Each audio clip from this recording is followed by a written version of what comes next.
What you are about to hear may scare you. If you are not ready for information that will not only change your worldview, but perhaps your life completely, then you should turn off this video now. An event with profound implications takes place in September 2015, a 3,000-year-old mystery called the Shemitah. Some are aware of it, most aren't. Financial elites on Wall Street call it the end of a 7-year cycle. What they either don't know or won't say, however, is that these endings are historically disastrous, and this one may be even worse. There are signs, both economic, financial, and military, that this September 2015 could change everything about the way we live and work and even survive. Unfortunately, while Shemitah may formally end in September, its ramifications could expand with considerable destructiveness. While many are not aware of the specifics, people are uneasy. A Washington Examiner article reported that 72% in a recent poll feared an economic crash and that those expressing concern were at the highest level ever. Please watch this video to understand what you need to know and how to take action to protect yourself and your loved ones. And the amount of bizarre things scheduled for this coming September is what convinced me something is being planned for this fall. Yes. Everything you've covered so far is the past. Let's talk about the present and near future. Well, I decided to begin looking up the days on or around September 13th of this year to see if I could find any interesting events, and it didn't take long before I found numerous events, all happening on or around that date of major significance.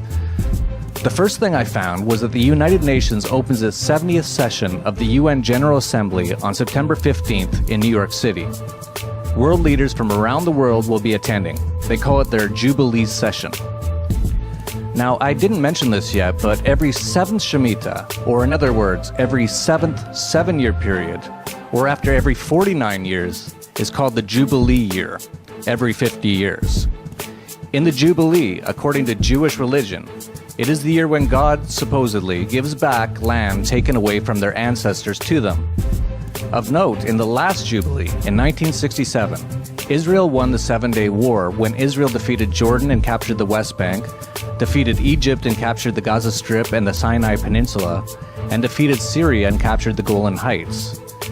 Looking even further back to the prior Jubilee year in 1918, the British Empire took back Jerusalem from the Turkish Ottoman Empire. And so in both prior Jubilee years, there was a major development in Israel. The next Jubilee year starts on September 14th of this year. As well, in September, the UN plans to launch a new plan for managing the entire globe called the Sustainable Development Summit from September 25th to 27th. Some of the biggest names on the planet, including Pope Francis, will be speaking at the summit. The focus of this plan is to expand the scope of global governance. Global governance can also be defined as one world government or a new world order. The Pope, interestingly enough, will be busy in the US all of September, as on September 15th, the Pope will also be speaking at the UN, and then on September 24th, he'll also be speaking at the US Congress. The next thing I noticed is that Jade Helm, a massive, unprecedented rollout of the US military inside of the US, runs from July 15th until September 15th. This is particularly interesting in that there always seems to be a drill being run by the government during when an actual crisis occurs. Jade Helm has already begun in preparations, and the amount of military equipment being amassed in the US is truly mind-boggling. There's a lot of speculation that this amount of military buildup in the American South is in preparation for some sort of civil unrest. That speculation built when a number of Walmart stores recently closed on the same day across the southern US with no notice due to plumbing problems and are said to remain closed for 6 months. This fueled speculation that it's to be used for some sort of detention center for unrest. They said they wouldn't reopen for 6 months, which just happens to be after September. But it gets stranger and stranger. Recently, the New York-based Federal Reserve announced it's moving its operations outside of New York to Chicago because of concerns about a natural disaster. One might ask, what natural disaster are they expecting in New York that they aren't expecting in Chicago? Then, after the Fed's recent Federal Open Market Committee meeting, it took the highly unusual act of removing all calendar references from its post-meeting statement. Normally, in the post-meeting statement, they include calendar events for upcoming important dates like the next meeting. This time they didn't, and they just alluded that a date range for their long-awaited 0.25% rate hike, which alone can almost teeter the entire financial and monetary system loaded with debt, would likely be in the fall. But while they didn't put any dates of future meetings in their post-meeting notes, they do have dates on their website of upcoming meetings. According to their site, the next meeting will be held just after the Shemitah on September 16th and 17th. Meanwhile, the U.S. federal government is buying another 62 million rounds of ammunition commonly used in AR-15s for training purposes, and NORAD announced that it is moving back into the Cheyenne Mountains because it is EMP hardened, leaving one to ask why NORAD is moving into the mountains to protect against a major attack at this time. It certainly appears as though a lot is happening, all surrounding this September. Absolutely, and the list of strangeness goes on and on. There was the strange 7-minute speech by Christine Lagarde of the IMF talking about numerology and the number 7 that she made in January of last year.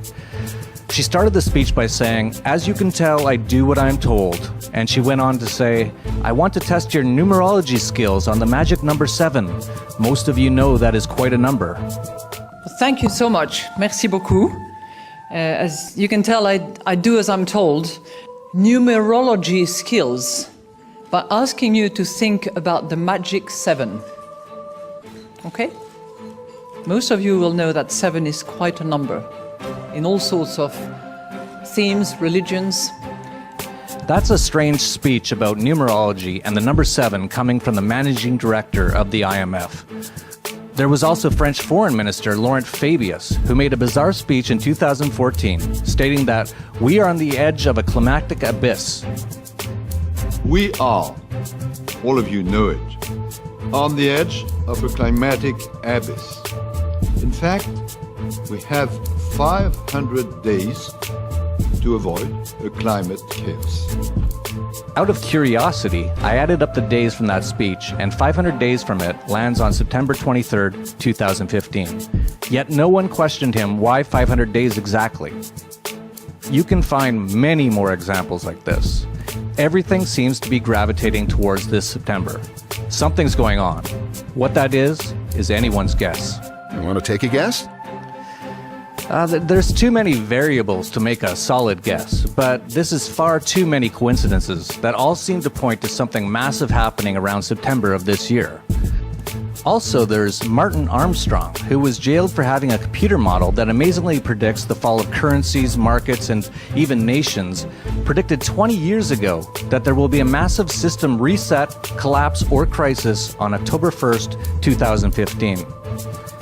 If you listen to the actions of the Fed, they seem to be worried about some sort of natural disaster to happen in the New York area. If you listen to NATO, they appear to be preparing for an EMP attack. If you pay attention to the US military, they are apparently preparing for a massive amount of unrest inside the US. And if you pay attention to the UN, September seems to be a very busy month with leaders from around the world, including the Pope, attending numerous major events. In fact, we've already seen the first rumblings of a coming collapse happening in both Greece and China. The Shanghai stock market has already begun to collapse, falling more than 30% in the last 2 months, and the Chinese Nasdaq fell 40% in the last 3 weeks. And in Greece, the banks and stock market have been closed for weeks, and they're laying the foundation for a civil chaos that I expect to fully foment over the summer and explode in September. This will set off a chain reaction that will shake the entire US dollar-based financial system. This is enough evidence for me not to be anywhere near the US from now until at least October, and specifically in the month of September. This is just too much happening all at once for my comfort. I've also been advising for years to have no significant assets in US dollars and certainly not in the US bank, And I reiterate that more so now, based on what I see happening in the coming months. If I'm totally wrong and nothing major happens during that period, then great. It's really not of any harm to prepare for some catastrophic event in the financial and political systems during that time, because my advice for preparing for the end of the monetary system as we know it is the same for this September period as it has been for the last few years and still continues to be. I'm just getting more adamant on it now.